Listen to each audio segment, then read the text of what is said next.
get nervous every time he hands me this thing. My microphone on?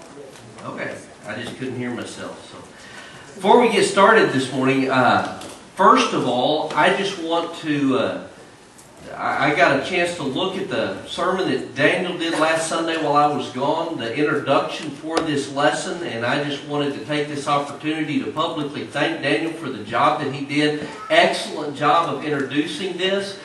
We spent a little bit of time talking about it, and I told him my reason for doing this series, and he has said just about everything that I would have said and probably did it a lot better. And so I just wanted to thank Daniel for doing that. And he got the message across very well that you were supposed to do homework, because I have had a lot of people this week call me and ask me about the homework assignment. I've had people tell me about doing the homework assignment. And I just got to tell you, that just excites me when I hear that everybody is reading their Bibles. That is just such a cool thing. And I know this week, as I did my Bible reading, every time I read this, I saw something that I hadn't seen before. How many of you experienced that this week? All right. And by the way, your assignment this week was not just to read it, but also to make some notes and write down some thoughts. And to let you know, if you did that, I asked that you would do that so you could hand that in to me. Not that you're going to be quizzed on it. Well, that's an idea. We'll think about that. But you're not going to be graded on it. But I would just like to see your thoughts. And so if you have something that you've written down or would like to write something down, on the Welcome Center back there, there's a little tray. Just put your papers in there. I will collect those and give me an opportunity to look at those. Did you get this working, Daniel? Not yet. Okay. Well, we may or may not have that. Daniel asked me this week as we were working on the lesson, he said, "What's the title of your sermon?" And I hate coming up with titles for sermons, but I thought about it, and then I said, you know, why don't we go with Back to the Basics? Because if you think about it, the book of Genesis was written by Moses long after the creation of the world. But God wanted His people to understand some very basic, fundamental truths about God and about mankind. And so He starts this whole explanation with Genesis chapter 1 through 5. And I think this is calling us back to the basics of the most fundamental things that we need to know about God, the most fundamental things that we need to know about ourselves. And this is so wrapped up in these first 5 chapters, and there's so much meat here, that it's going to be hard for me to get through 5 chapters in one sermon. Those of you that have been with me for a long time now know that I like to pick everything apart. And I like to spend a lot of time on little bitty passages, going into all the depths of it. But when we do that, by the time we get to the end of the letter, we forgot what the first of it said. So we're going to try to get through this pretty quickly. So we're going to begin with what does Genesis chapter 1 verse 15 tell us about God? Are you going to do that, or do you... Try it. I'll try it. That works. All right. What does Genesis chapter 1 verse 5 tell us about God? Well, first of all, it tells us that God is the God of order. The story begins with the world being formless and empty and dark. And so if the world is formless and empty and dark, and by the way, the NIV or the English or Western translations say, "In the beginning God created." A lot of the Eastern texts say, "In the beginning when God created." And it just puts a little bit of a different perspective on it. In the Eastern mindset, God, the story begins when there is darkness and there is a formless and there is a void, but there is something there that God acts upon. And we understand that God created that formless, void, darkness also, but God acts on it. He takes this formless and this emptiness and this darkness, and He creates structure, and He fills it, and He brings light. And you notice what God does is He reverses the chaos that is there. God is a God of order. And we notice as we go through the beginning of the lesson that on day one He creates light, which overcomes the darkness and separates the darkness. And so you have day and you have night. And I thought, this is amazing to me. You don't have sun and moon and stars yet, but you got light and darkness. Now that's pretty amazing, right? Because we can't even comprehend having light without a source of light, and yet God creates light before He puts the source of the light there in the creation. Day two, He separates the water from water, because that's all that there was a void and a chaotic deepness and the depths and the sea, and that's all there was. And God created a separation between the water and the water, and so there was sky. Day three, He orders the seas to go to specific places, which allows the dry land to appear. And then He tells the dry land to produce vegetation. He brings forth vegetation, but He doesn't say, let there be vegetation. He said, let the earth bring forth vegetation. And so then on day four, now we have the lights that He creates. And He creates the greater light to rule the day and the lesser light to rule the night. And He's not setting up gods like a lot of the other religions look at it. They say the sun is a god. Well, if that was the case, who created the God that they worship? Well, our God did. And our God told the sun what to do. Told it when to rise and when to set. And that's all done on day 4. Day 5, God creates the sea life and the birds, and He puts them all in their places. And one other thing is, and we're going to kind of get to this in a little bit, when God creates the plants all produce seed of their own kind. Now, what's the purpose of a plant producing seed? So you have more plants, okay? And He produced trees that would bear fruit, and the fruit would have the seed of its own kind. What's the purpose of a fruit having a seed? You have more trees and more fruit, okay? Don gave me some peaches this year. I've got 5 peach seeds sitting up on my refrigerator. They're going to be going in the ground real quick here.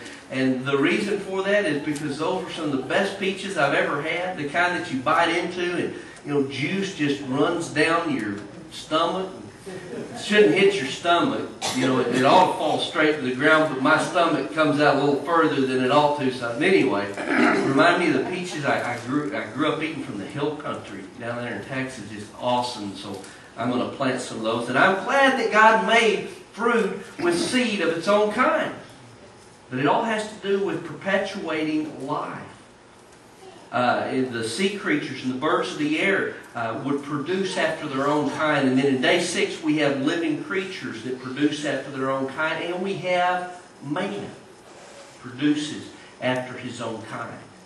This is God's order. This is God's structure. It is Him overcoming the formlessness, overcoming the emptiness, and overcoming the darkness.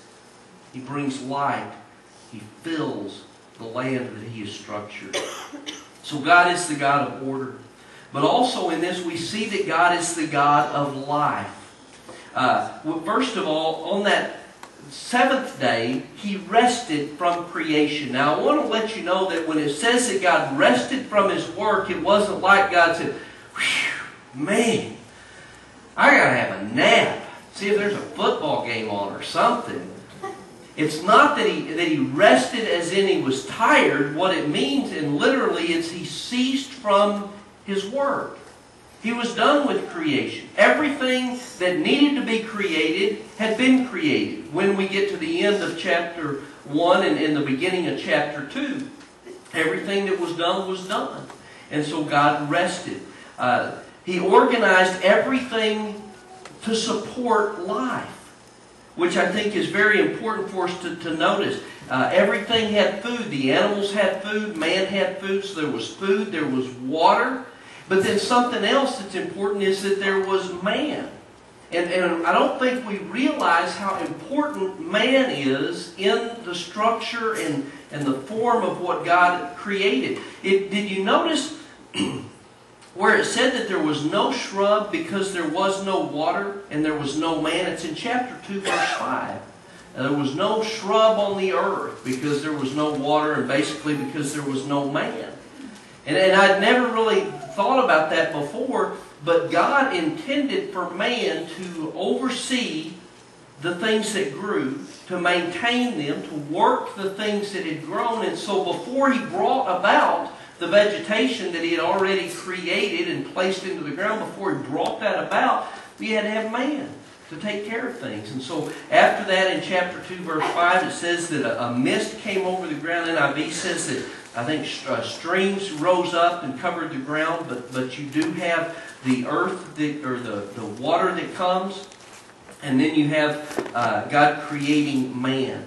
And it says that God breathed into his nostrils the breath of life. God is the God of life, and man became a living being. God organized everything to support this life. God is also the God of provision.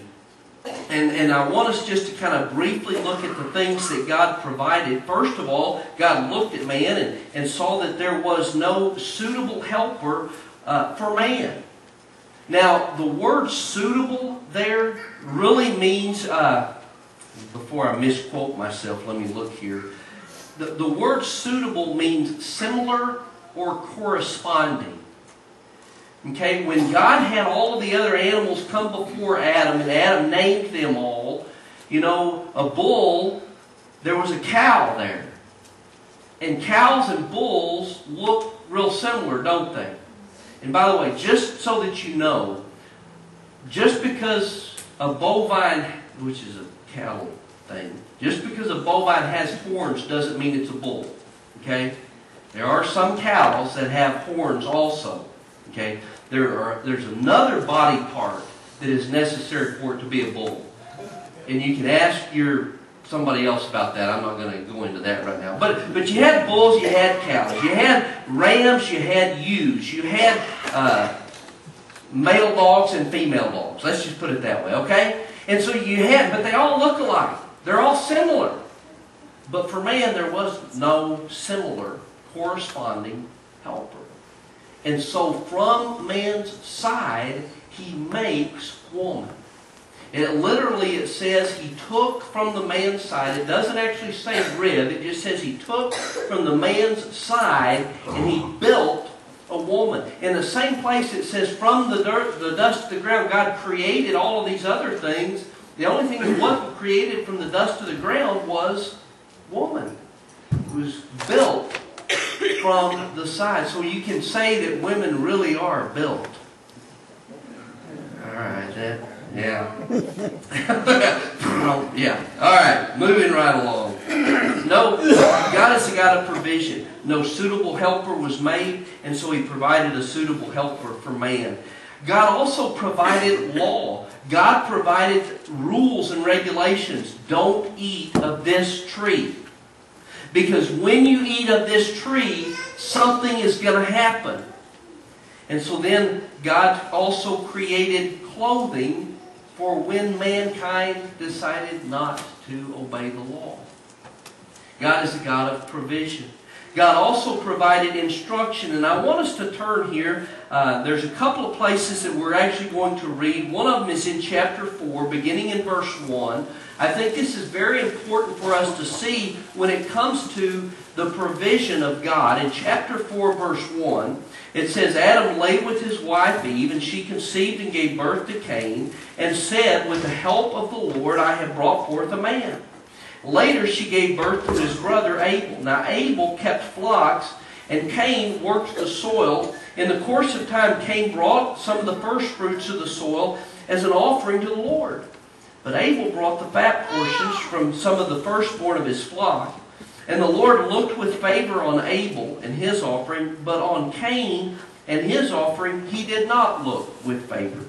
And so Cain was very angry, and his face was downcast. Now, we have to understand, Cain is upset because he's displeased God, or because God did not look with favor on him. Somehow he knew that he had not pleased God, and so he pouts.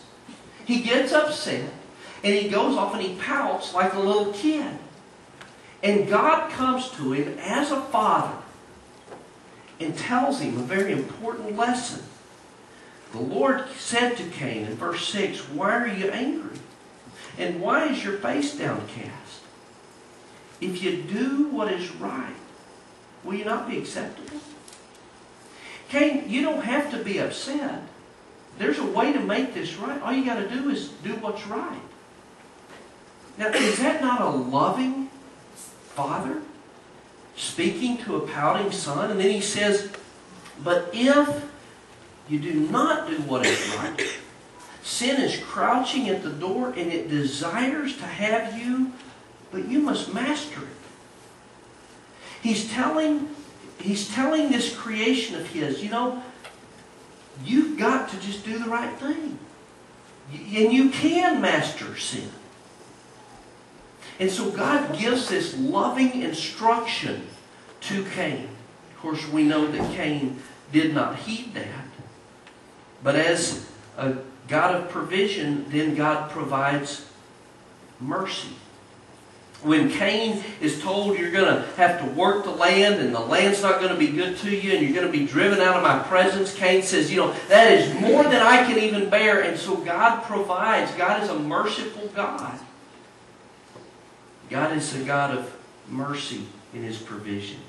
And so that's kind of an overview of the things that we see about God. God is a God of provision. God is a God of life. God is a God of love. God is a God of mercy.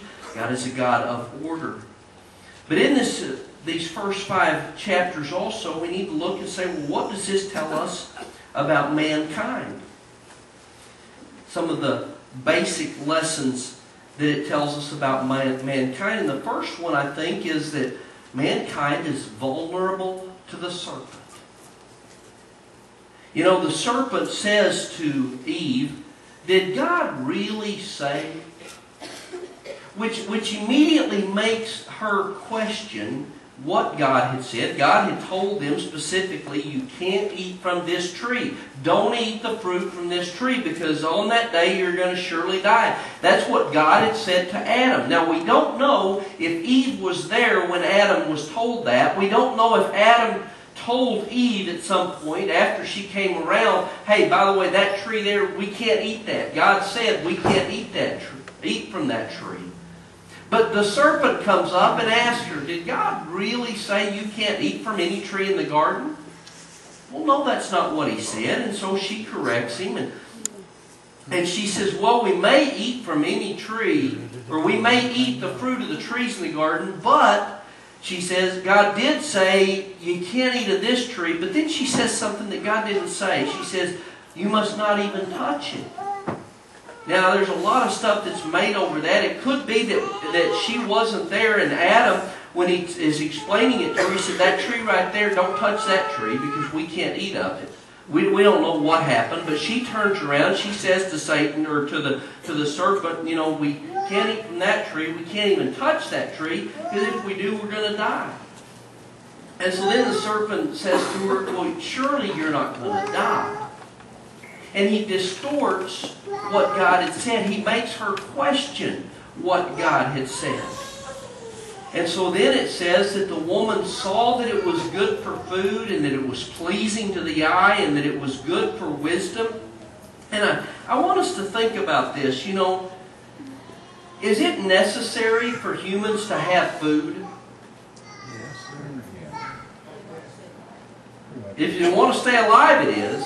Okay? I tell you what, I'm going to keep preaching for another hour or two, and then we'll know for sure whether it's necessary for humans to have food. Because I think some of you were kind of asleep when I asked it. It's necessary. Okay? When God created the world, He created food for humans because we need food, right? So Eve looks at this and she says, that looks like it would be really good food to eat. Is wisdom important to have? Yeah. All right. You guys work with me here, okay? All right. Wisdom is important.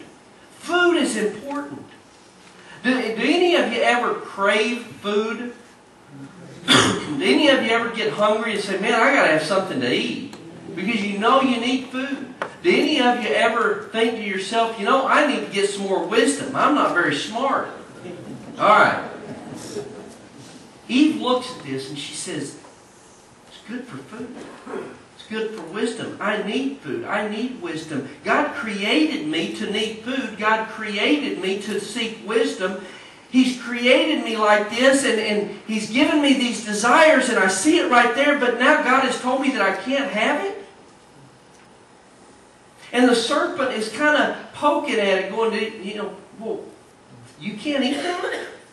Why can't you? Why would God prohibit you from eating that? It's kind of like today we see people all the time say, well, God created me with these desires. He created me with these feelings and these passions.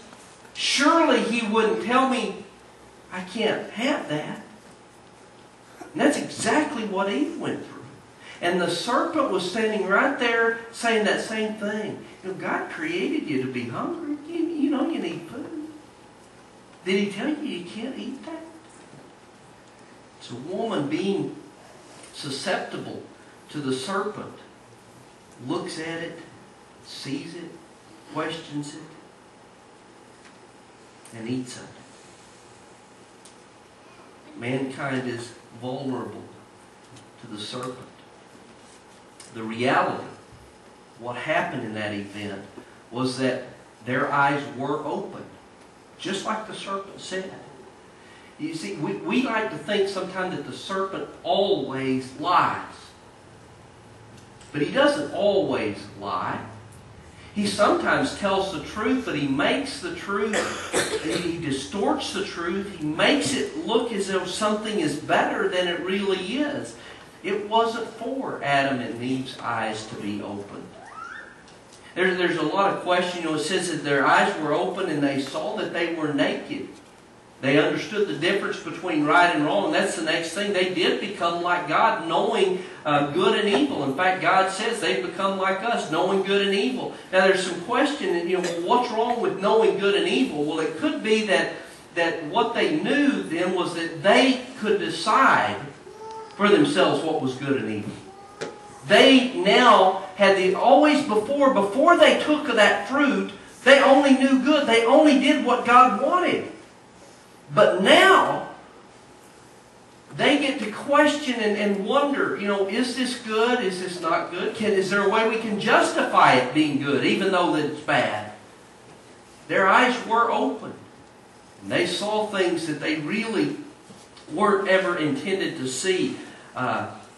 Could determine their own sense of right and wrong. But their life changed. And that's something that the serpent didn't tell them about or didn't confirm with them. But life, as they knew it, their existence with God would never be the same. In fact, thorns came up from the land. I remember when I was a kid at a 4-H camp one time, there was a guy that came in and spoke to us, and he said, you know, before the fall, there weren't any thorn bushes. And I'd never thought about that. I was out yesterday working on a deer stand. By the way, tomorrow's the first day of bow season, in case any of you didn't know that. And if you look on my little funny boot here, it's filled with little grass burrs and all kinds of things that are thorny and hooked to it.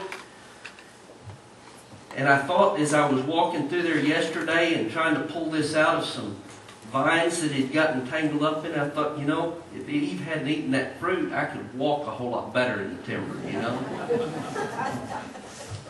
Their life changed. Things got difficult. Things got hard because they were vulnerable to the serpent. Something else that this beginning tells us about mankind is that mankind doesn't like to own up to its own responsibility. Man, when he's asked about this, man blames God. That woman that you gave me, she gave it to you. She made me eat it. He blames the woman. He blames everybody. The woman blames the serpent. but they were responsible. It was them that did it.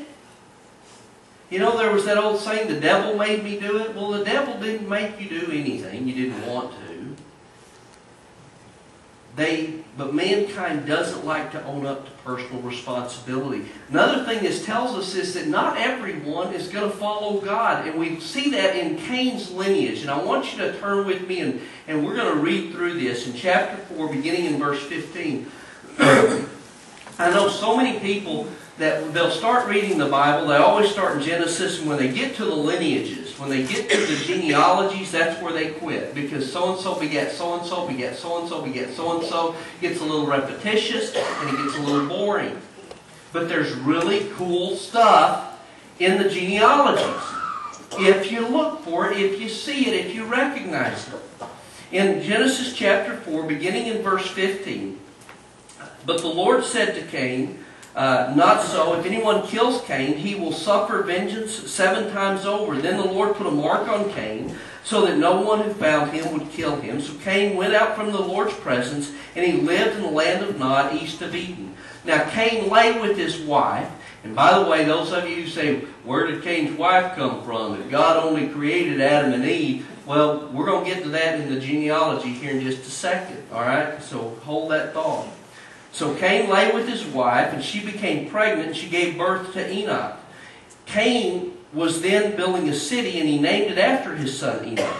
And Enoch was born Irad, and Irad the father of Mehujael, and Mehujael the father of Methushael, and Methushael the father of Lamech." I got through those all right. Yes! Lamech married 2 women, which it's important that it tells us that. And in the genealogy, when you see some little obscure fact that's put in there, it's put in there for a reason. Why do you think the Bible tells us that he married 2 women? Because he was a fool. You're only supposed to marry 1. Which tells us something about Lamech's character. And then it says he married 2 women, one named Adah and the other Zillah. And Adah gave birth to Jabal, and he was the father of those who live in tents and raise livestock. And his brother's name was Jubal, and he was the father of all who played the harp and flute. Zillah also had a son, Tubal-Cain, who forged all kinds of tools out of bronze and iron. Tubal-Cain's sister was Naamah. Now, Lamech says to his wives, Adah and Zillah, "Listen to me, wives of Lamech, hear my words. I have killed a man for wounding me, a young man for injuring me. If Cain is avenged 7 times, then Lamech 77 times." Cain's lineage walked further and further from God. Not all mankind will follow God. Some will refuse Him. Some will walk further and further away from Him all the time and even brag about it. But some will walk with God. Picking up in verse 25. Adam lay with his wife again, and she gave birth to a son and named him Seth, saying, "God has granted me another child in place of Abel, since Cain killed him." And Seth also had a son, and he named him Enosh. And at that time, men began to call on the name of the Lord. Now, what exactly that means, we don't know for sure, but something changed in mankind at that point. And it's interesting that from here on we get a lineage of people that seem to have walked with God. And this is the written account of Adam's line, chapter 5, verse 1. Now when God created man, He made him in the likeness of God, and He created them, male and female, at the time they were created, and He blessed them, and He called them man, or Adam in Hebrew. And when Adam had lived 130 years, he had a son in his own likeness, in his own image, and He named him Seth. Now, here's where I want to get into or kind of clarify the deal about where did the kids' wives come from. Notice in this lineage it says that Adam had a son, and he named his son Seth. Well, we know that Adam had another son, Cain. And he had another son, Abel. But Cain and Abel aren't a part of God's story at this point. When God created Adam and Eve, did He create other humankind? We don't know. He tells us about the one He created in His image because that's the one important for the story. And over again we hear of one son, but there's many sons, and we get the name of one because that's the one important for the story. In fact, if you don't believe me, follow along as I read. Verse 3, when Adam had lived 130 years, he had a son in his own image, or in his own likeness, in his own image, and he named him Seth. After Seth was born, Adam lived 800 years, and he had other sons and daughters, and altogether he lived 930 years, and then he died. What were the names of his other sons and daughters? We don't know because it's not important to the story. Verse 6, when Seth had lived 105 years, he became the father of Enosh. And after he became the father of Enosh, Seth lived 807 years, and he had other sons and daughters. What were their names? Doesn't matter, because Enosh is the only one important for the story. And altogether, Seth lived 912 years, and then he died. And when Enosh had lived 90 years, he became the father of Kenan. And after he became the father of Kenan, Enosh lived 815 years, and he had other sons and daughters. Altogether, Enosh lived 905 years, and then he died. And when Kenan had lived 70 years, he became the father of Mahalalel. And after he had become the father of Mahalalel, Kenan lived 840 years, and he had other sons and daughters. And altogether, Kenan lived 910 years, and then he died. And when Mahalalel had lived 65 years, he became the father of Jared, not the jeweler. And after he became the father of Jared, Mahalalel lived 830 years and had other sons and daughters. And altogether, Mahalalel lived 895 years, and then he died. You notice there's a little pattern going on here? It becomes very, very repetitious. And that's when most people quit reading because it gets boring. But keep up with me. When Jared lived 162 years, he became the father of Enoch. And after he became the father of Enoch, Jared lived 800 years, and he had other sons and daughters. And altogether, Jared lived 962 years, and then he died. When Enoch had lived 65 years, he became the father of Methuselah. And after he became the father of Methuselah, Enoch walked with God 300 years, and he had other sons and daughters. And altogether, Enoch lived 365 years. Enoch walked with God, then was no more because God took him away. You see the change in the pattern there? All the others, it was the exact same story. He had this son, and after this son they had lived this many years, had many other sons. Everything was the same. But for Enoch, it's different. We don't know anything else about Enoch, except that he walked with God, and that he was no more because God took him. It doesn't say he died. Very interesting. Verse 25, when Methuselah had lived 187 years, he became the father of Lamech. And after he became the father of Lamech, Methuselah lived 782 years, and he had other sons and daughters. And after Methuselah lived 969 years, and then he died. And so we're back to the same pattern again. And then we get to verse 28. When Lamech had lived 182 years, he had a son. He named him Noah and said, "He will comfort us in the labor and painful toil of our hands, because by the ground the Lord has cursed, or caused by the ground the Lord has cursed." And after Noah was born, Lamech lived 595 years and had other sons and daughters. Altogether, he lived 777 years, and then he died. And after Noah was 500 years old, he became the father of Shem, Ham, and Japheth. Again, there's a change in the genealogy when we get to Noah. The story changes, which tells us there's something important about this guy named Noah. When you study genealogies, look for little shifts and little changes because they tell us about these people. Seth's descendants did walk with God. At least we know that's the time when men began to call on the name of the Lord. That's also when we hear the story of Enoch, who walked with God and then was no more. And then we're introduced to Noah. So mankind, vulnerable to the serpent, doesn't like to own up to personal responsibility. Not all mankind will follow God, but some will. And so at the end of reading these first 5 chapters, the conclusion is that we see that God has ordered life and He's provided all that we need. But now the question comes, will we walk with Him and be obedient to Him? Or will we be like Cain's descendants and seek to determine our own good and evil? And maybe just keep walking further and further from Him. And that's what God wrote this story for. That's why God gave this to His people, so that they could think about these things and ask themselves these questions.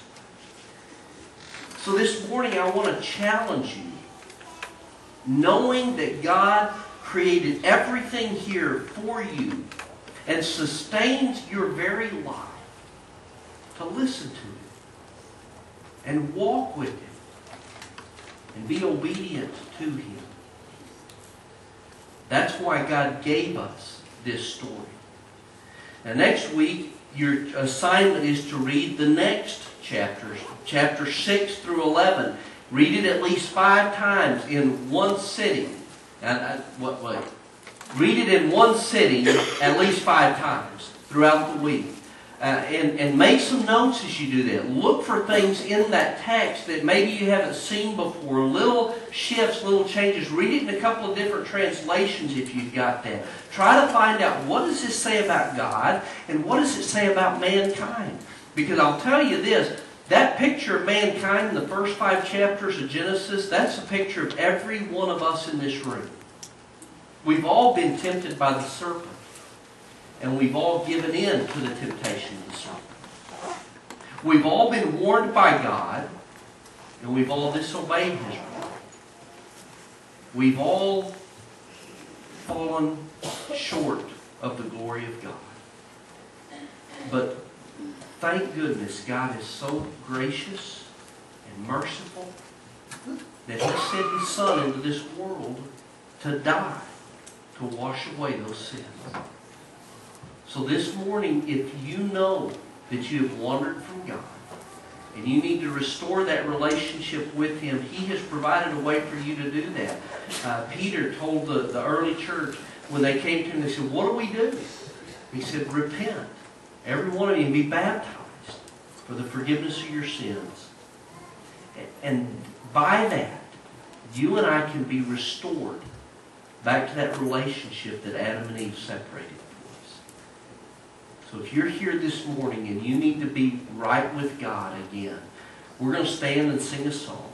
If you'll come down to the front, we will help you in any way we can to become right with God again. So please come.